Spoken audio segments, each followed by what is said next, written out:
Voilà, alors par la suite, donc si le cœur de la collection est créé autour de l'art des fous, c'est vraiment la base. Hein. Et Dubuffet va quand même rajouter des créateurs qu'il va trouver dans des sphères où on ne regardait pas, où les institutions ne regardaient pas, ne collectaient rien du tout, et en particulier du côté des spirites, et en particulier aussi dans le nord de la France où les cercles spirites sont très implantés.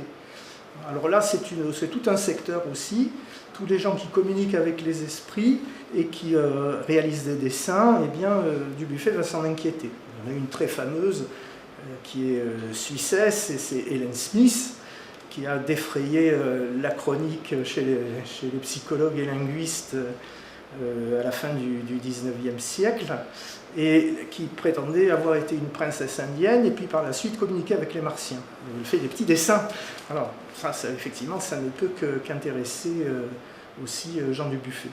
Voilà. Alors, il y a une chose aussi importante, c'est les débuts aussi de l'archéologie scientifique, mais au départ, cette archéologie est pseudo-scientifique et attire un certain nombre d'érudits qui, par exemple, bien, vont un peu parfois aider les cailloux qu'ils trouvent, redessinés par-dessus.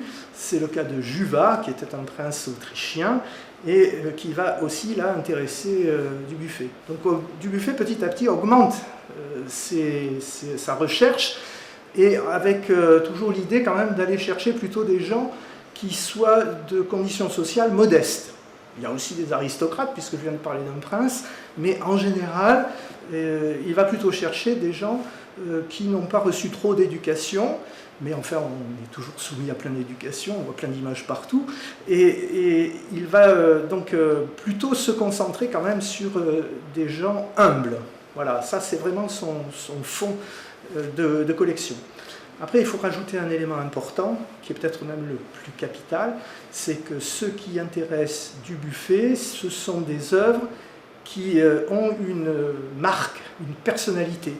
Si on veut utiliser un mot savant, on parlera de discours idiosyncratique, c'est-à-dire que c'est vraiment un discours, une œuvre qui ne ressemble pas à une autre. Voilà, ça c'est une question importante et qui fait de Dubuffet aussi un œil.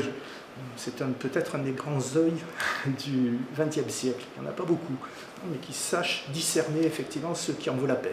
Ce n'est pas un fourre-tout non plus, la collection de l'art brut. Voilà.